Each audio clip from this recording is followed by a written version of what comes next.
بسم الله الرحمن الرحيم والحمد لله رب العالمين نحمده ونستعينه ونستغفره ونعوذ بالله من شرور أعمالنا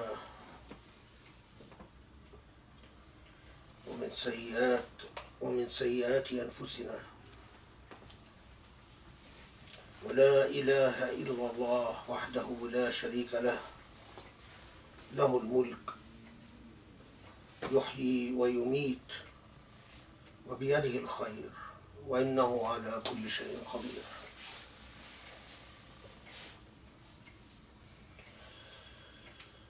الله نور السماوات والأرض قربنا منك يا الله.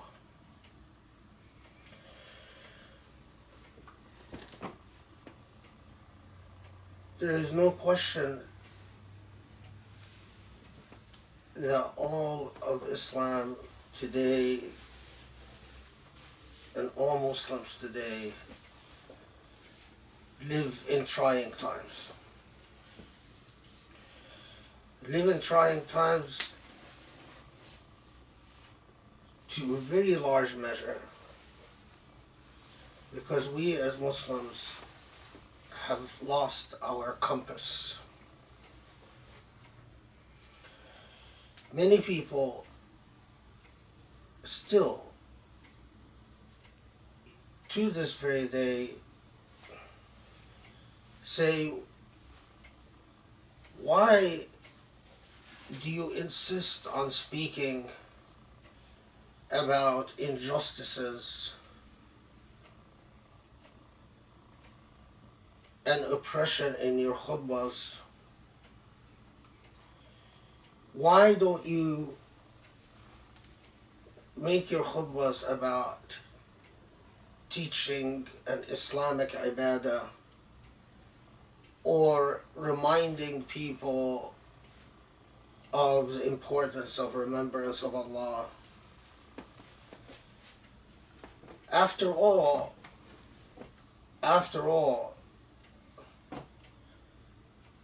it feels warm and comfortable and even fuzzily warm to be reminded of Allah's presence and that Allah is there always ready to receive you and to answer your prayers and so on and so forth. But what people often miss is that after you pray, after you believe and accept the testament of faith, the Shahada, what you have to learn are limited acts of ibadah, prayer, fasting, zakah. These are things that you learn how to perform, and Allah accepts them from you as long as your intention is sincere. But beyond that, the heart and soul of Islam, the heart and soul of Islam is the fact that Allah entrusted this earth to us, made us Allah's agents, made us Allah's khulafa fil ard. And not only that, but told us that it is our obligation to be khayru ummatin ukhrijat linnas, that you be the best nation. And the best nation, not because you know how to prostrate and do sujood correctly, not because you have protracted debates about what breaks a fast and what doesn't break a fast, but because you have a function And that function is تأمرون بالمعروف وتنهون عن المنكر. You enjoin the good and stand against what is evil. And Allah further told us through the sunnah of the Prophet ﷺ and his glorious legacy that Allah despises taghut, Allah despises oppression, that Allah despises injustice, that Allah despises ugliness, cruelty, and ifsad fil ard, and corrupting the earth. Islam, as I've said many times before, Islam is about justice and ethics and morality.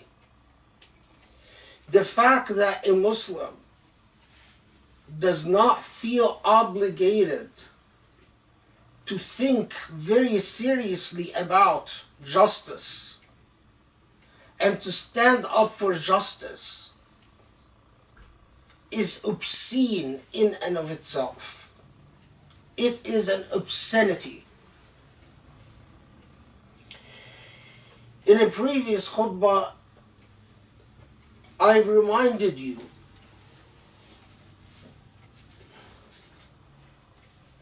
of hadith from the Prophet ﷺ that I want to remind you of again, because we live in a time where Muslims have become forgetful. Muslims have lost the compass in understanding what is the logic behind gifting the world خَيْرَ أُمَّةٍ أُخْرِجَتْ لِلنَّاسِ, the best nation. And what does it take to become the best nation? When Anas ibn Malik عن معاذ بن جبل said, I'll read it just first in Arabic. يا رسول الله أرأيت إن كان علينا أمراء لا يستنون بسنتك ولا يأخذون بأمرك فما تأمر في أمرهم؟ فقال الرسول عليه الصلاة والسلام لا طاعة لمن لم يطع الله. And there are several versions of the same hadith. When the Prophet ﷺ is asked, they will come a day where there are leaders that go against your message, go against your Qur'an, go against your Sunnah. And the Prophet ﷺ simply answered, you can't obey them if obeying them means you will disobey God.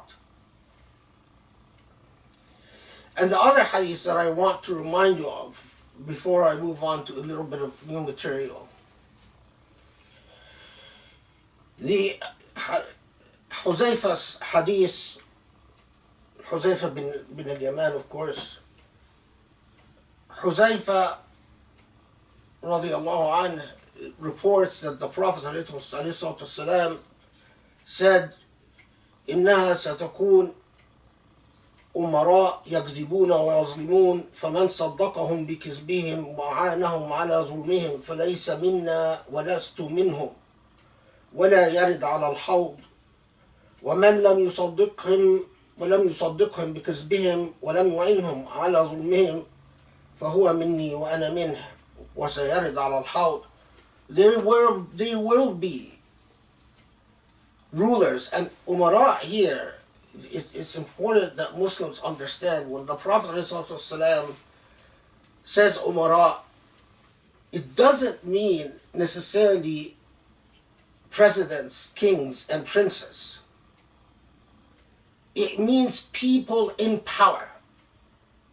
Al-Amir man istamar an al-shay. Al-Amir is someone who is in a position of power over others. Now, whether that position of power is a minister, is a king, is a prince, is a head of a corporation, is a head of an influential bank, is whatever it is. But the hadith says that they will come, you will confront, because that's the nature of life.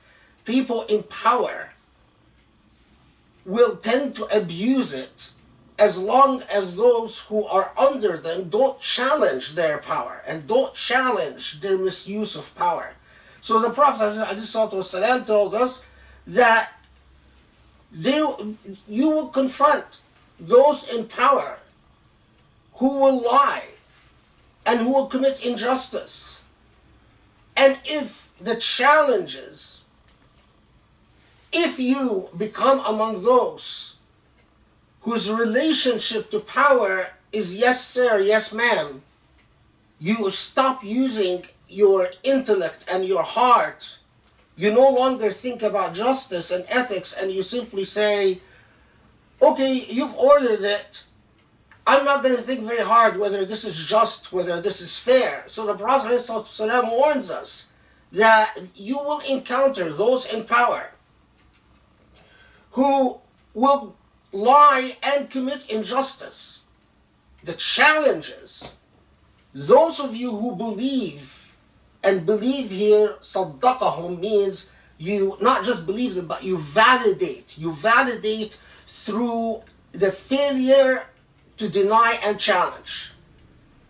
صدقهم is like when you صدق الشيء, when you stamp on something, you validate something, not just believe them. Those of you who validate their lies and their injustice, the Prophet ﷺ told us, not only will they not achieve Allah's grace, but they are fundamentally at odds with what the Prophet ﷺ, when he tells us, لَسْتُ مِنْهُمْ وَلَيْسُ مِنِّي, this is not my sunnah. This is not what I'm about. Because the Prophet ﷺ was about the liberating of al-mustadafina fil ard, the liberating of the oppressed.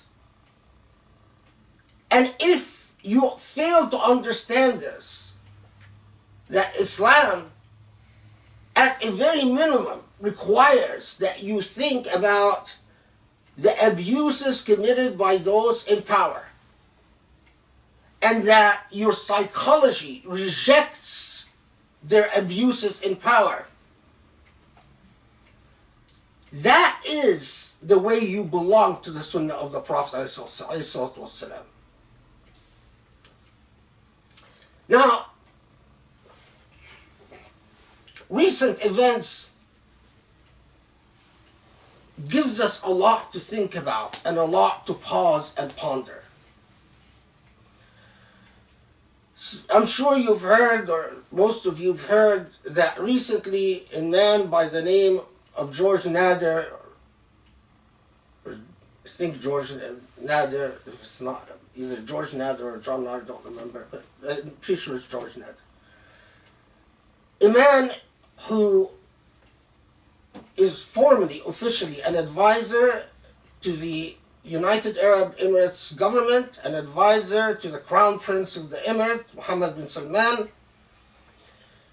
a man that is also close to MBS of Syria, that this man was arrested, and not for the first time, because it happened several times, and he even served time in prison for it.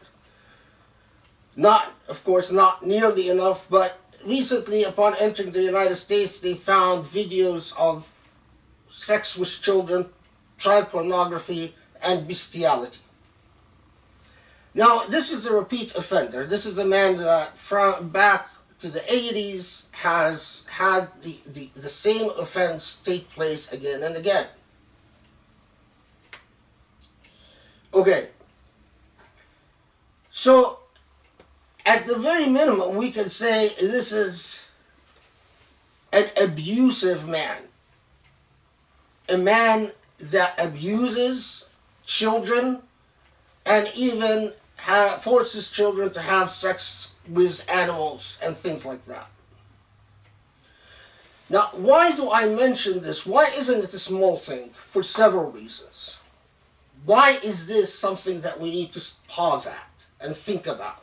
Several reasons. Number one, this man has an enormous amount of unfettered access and power directly, direct venues and channels of power, not just to the Crown Prince of the Emirat, not just to the Crown Prince of Saudi, but he has direct access to the hallways of power in the White House, is a remarkably influential man in even orchestrating things that have affected Muslims all around the world. He played a critical role in orchestrating Saudi and Emirati and U.S. policy towards Syria, a critical role in orchestrating U.S. policy towards Libya, a critical role in orchestrating Saudi, Emirati, U.S. policy towards Yemen, and a critical role in orchestrating Emirati and Saudi and U.S. policy towards Qatar. In fact, but his power doesn't stem from his personal resources, or he's not Rupert Murdoch, who made a lot of money and is influencing politics through his obscene wealth, which was, for the most part, money earned through his business ventures, as they may be. George Nader is a different story. George Nader is someone whose power stems from his close relationship to those in power, like the Crown Prince of the Emirat and the Crown Prince of Saudi Arabia. In other words, he is their go-man, he is their gopher, he is their errand boy. Okay, second reason, that there is a very alarming thing among the fields that I teach is human trafficking, and when I read the story, it made my blood boil again, because George Nader has very close ties to the founder of Blackwater, Eric Prince. And Eric Prince has very close ties,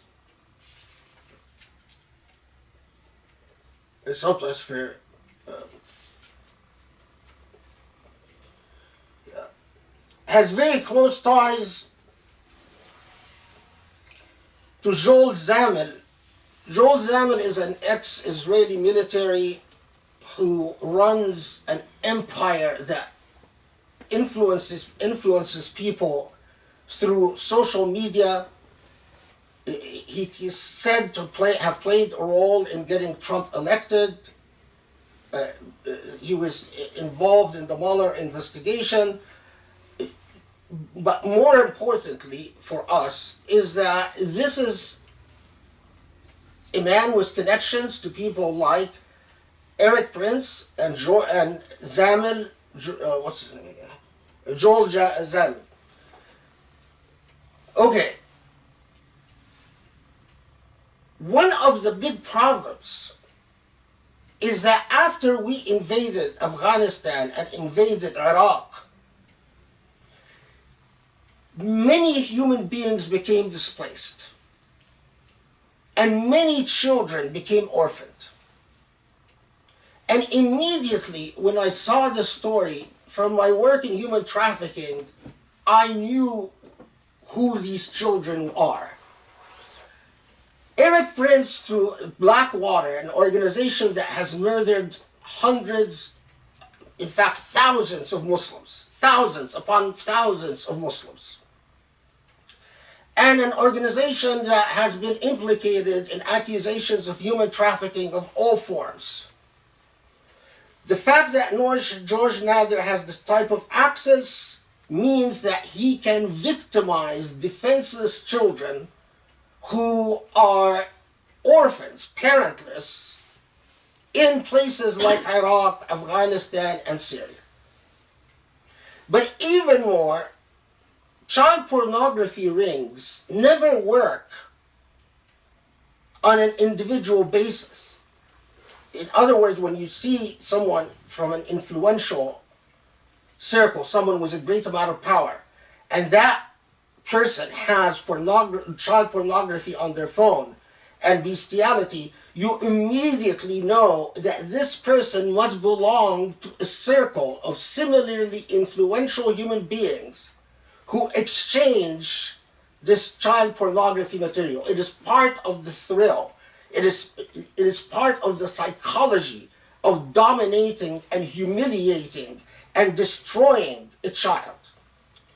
Because child pornography is about dominating a child and destroying the child, getting a sense of pleasure from the destruction of that child. Again, you might say, well, why so maybe it's an off thing. No, it's not an off thing. Keep in mind that this fellow, Nader, played a critical role in introducing the Crown Prince of the Emirate to the U.S., to power circles in the U.S., and then played a critical role in assisting Mohammed bin Zayed convince the U.S. that MBS should be the coming king of Saudi Arabia. Before Trump was elected, George Nader played a very serious role in U.S. policy vis-a-vis the Muslim world. And after Trump was elected, George Nader played a critical role in arranging meetings between the Crown Prince of the Emirate himself and Yusuf al-Utaiba, who's the Emirates ambassador in the U.S., and people like Michael Flynn and Steve Bannon. Now, this must give you a pause. On the one hand, you have someone like Rupert Murdoch, who, as I said, is a business mogul, someone with extremely wealth. Rupert Murdoch spent billions or millions, reaching certainly over $1 billion, in nothing but vilifying and attacking Islam. In fact, there was a recent study that said that Rupert Murdoch's empire is for a very large part responsible for the rise of Islamophobia in Australia and in England. And that Rupert Murdoch publishes, through his media outlets, at least 10 articles a day that demonize Islam and Muslims. 10 articles a day. So on the one hand, you have this extremely wealthy human being that spends his money to demonize Islam and Muslims and destroy Islam and Muslims. What is on the other side? On the other side, leaders of the Muslim world who have an enormous amount of wealth that could potentially match the wealth of someone like Rupert Murdoch. What are they worried about? They're worried about arranging meetings with a sick individual like George Nader so that George Nader can fix access to power. And when they achieve access to power, who do they ally themselves with? Who is it that they want in power to influence the fate of the Muslim world? You can't allow this to just pass by. Do your own research. Mohammed bin Zayed and George Nader meet and enter into an alliance with Bannon, Michael Flynn, and people like Trump. Now, if you don't know, Michael Flynn is a huge Islamophobe. Read his book about Islam. Steve Bannon needs no introduction. This man lives to demonize Islam. And Trump, at the same time that our governments, Muslim governments, our ummah, were working very hard to get Trump elected, Trump was trashing Islam in his campaign trail every day and sponsored the Muslim ban at the very same time that his people,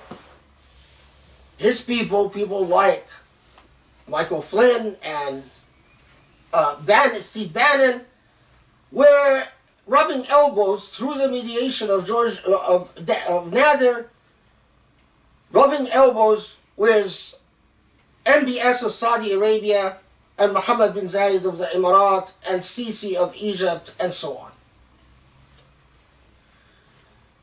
So the obvious point to this, if those in power who are purportedly Muslim are aiding and supporting Islamophobes, their choice in their politics is to give money to Islamophobes, because the Emirat and Saudi gave plenty of money to organizations like George Zamel's organizations, leave alone organizations like Eric Prince's, which has a horrible human rights record and a horrible record in human trafficking.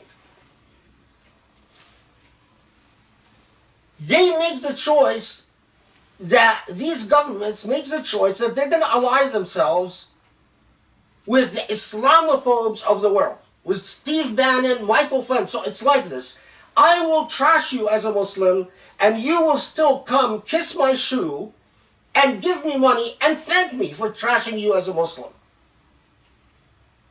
So what is the solution? Where is the Muslim Rupert Murdoch? If you forget, Crown Prince of the Emirat cares about nothing but his chair, and he cares very little for Islam or whether Islam gets demonized, as long as he can stay in power. And the same for MBS of Saudi Arabia.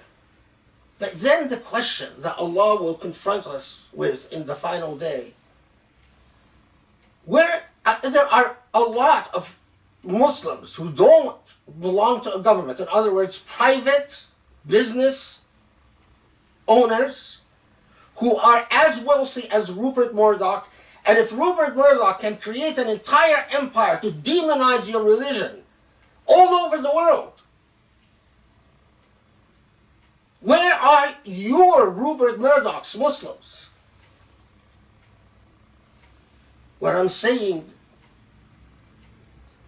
is, shame on us, because the state we are in is because our wealthy people will sit there, complain about what MBS of Saudi Arabia is doing, will sit there and complain about what the Crown Prince of the Emirat is doing, say la hawla wa la quwwata illa billah, hasbi Allah wa ni'mal wakil.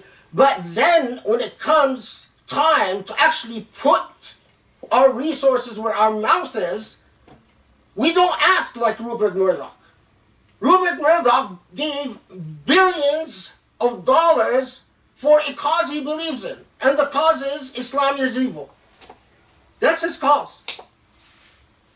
We don't have a Rupert Murdoch whose cause is Islam is not evil. This is the heart of the problem, brothers and sisters. This is why Allah will confront us in the final day and say, you confronted injustice, you confronted lies, you confronted those in power, the umara, who abused power. And what did you do? You went and bought cars, bought fancy furniture, sent your kids to nice schools, gorged yourself on great food in the Eid, maybe even served great food in Ramadan to the needy or to whoever needs food, that you did not take on your obligation of al-amr bil-ma'ruf and nahy al-munkar, enjoining the good and forbidding the bad, which is at a minimum about ethics and justice. It is at a minimum reversing Rupert Murdoch. By the way, just so you know, the fellow who killed all these people in New Zealand, who's Australian, it turns out that he was heavily influenced, in fact, ideologically formed by consistently consuming Rupert Murdoch's media in Australia. He read, all he did was read the publications of various Australian papers and media outlets that are owned by Rupert Murdoch that demonize Islam on a regular basis, at a minimum 10 articles a day. Recently, I went to Barnes & Noble, and of course, as always, the Islam section, there's nothing but Islamophobic books. I have been complaining about this for the past 30 years. Muslims can't even get together to go to a place like Barnes & Noble and demand that Islam not be represented through the garbage of the Islamophobes, but through all the good publications that actually present Islam in a fair-minded and balanced way. Not even something as small as that. A lot of people tell me, well, what can we do? We feel so powerless. There's something very small. Go to your local bookstore, demand that you will not do business with them unless they act decently, because they act decently towards Christianity, towards Judaism, towards Hinduism, towards Buddhism, towards even New Age material and occult literature. The occult section doesn't just have books that trash the occult. It has books that advocate the occult. Because when you represent a field, an area, you do it through a fair-minded voice, whether you agree with that field or that subject or that area or not. قولوا قولي هذا والله لي ولكم نسأل الله يستجيب لكم. بسم الله الرحمن الرحيم الحمد لله رب العالمين والصلاة والسلام على محمد وآله وأصحابه واتبعوا بإحسان إلى يوم الدين. Allah warned us, we find everything in the Quran. Everything. Dua wa shifa lis-sudur. It is truly medicine to the souls and hearts. It is truly a path of guidance. When Allah tells us, we believe in it's in Surah An-Nisa, الَّذِينَ يَتَّخِذُونَ الْكَافِرِينَ أولياء من دون المؤمنين أيبتغون عندهم العزة فإن العزة لله جميعا.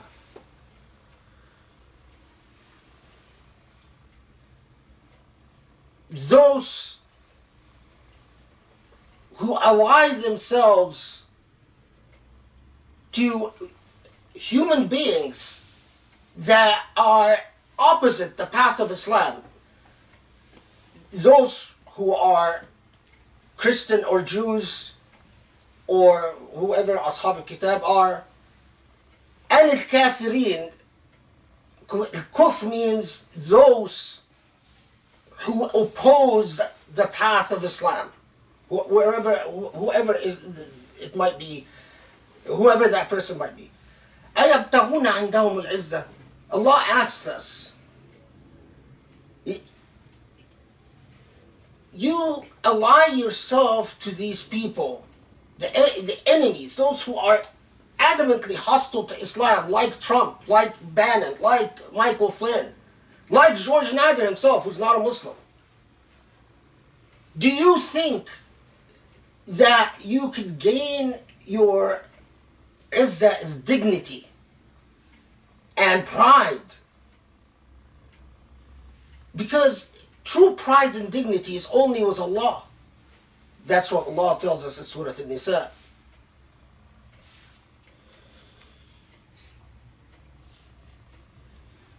The George Nader event reminds me very much when Allah warns us and tells us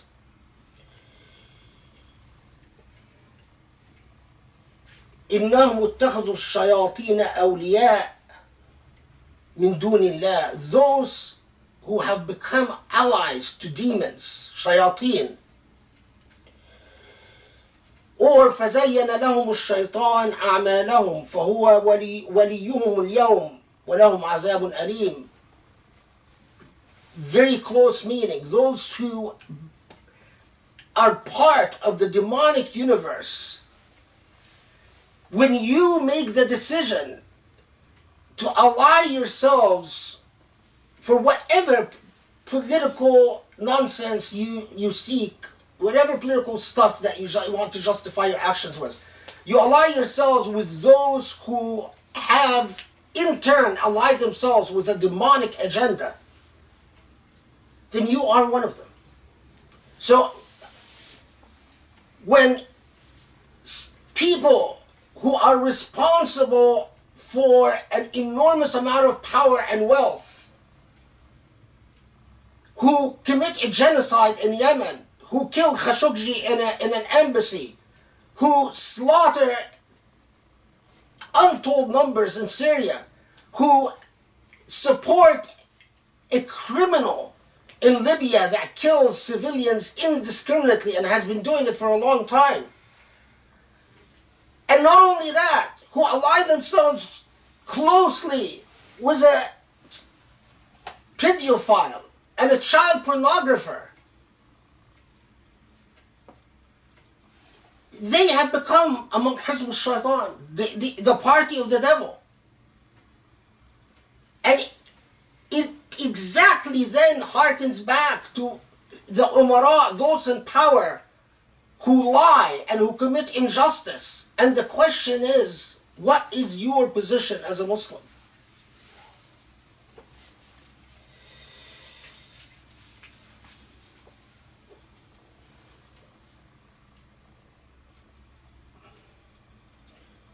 Thousands of the greatest souls and the greatest minds, the best Muslim scholars, are rotting in prisons in Egypt, being tortured to death every day, rotting in prisons in Syria, in the Emirat, in Yemen, in Bahrain, an endless list. But I return back to the scholars that live in imminent threat of being executed in Saudi Arabia. And we now get a very poignant answer as to why people like Salman al-Auda ended up being imprisoned in Saudi Arabia. Because someone as devout and religious as Salman al-Auda cannot mix and co-adapt in a universe where people like George Nader have an enormous amount of influence and power. So if Salman al-Auda is out there, do you think he is going to be silent as he watches his own government play around and hand over the fate of Muslims to people like George Nader, to people like Eric Prince, to people like Zamel, the Israeli agent, the Israeli military, ex-military guy, to people like Stephen Bannon, the guy who met with the Crown Prince of the Emirat, to people like Michael Flynn, who met with the ex-Prince of Emirat and with Nader and supported Trump and helped Trump's policy. It is my honor and pride that inshallah, not this coming Saturday, but the Saturday after that, Salman al-Auda's son will visit us at the Usuli Institute, where I will have a conversation with him about his father, the legacy of his father, and what is needed to try to free his father, who I can tell you, even if he's not executed, the way he is being treated now, it is only a matter of time before he expires from torture and mistreatment. And that is a shame.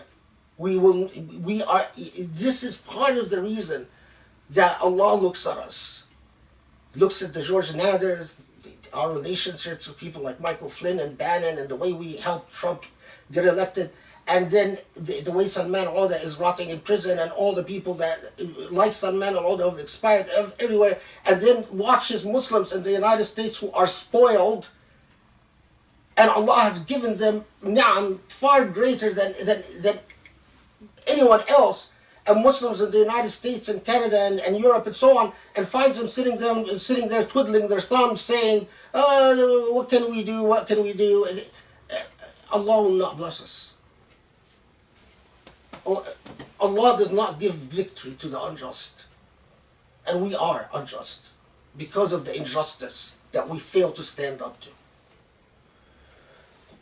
اللهم اعف عنا اللهم ارحمنا واغفر لنا يا رب العالمين وارشدنا اللهم اهدنا لأقرب من هذا رشدا وانصر الإسلام وأعز المسلمين واغفر لنا Allah forgive our sins, guide us to a better path and righteous path, help us preserve, help us uphold your viceroyship, our khilafah on this earth, and become agents of justice, mercy and truth all over the world. Wa aqim as-salah.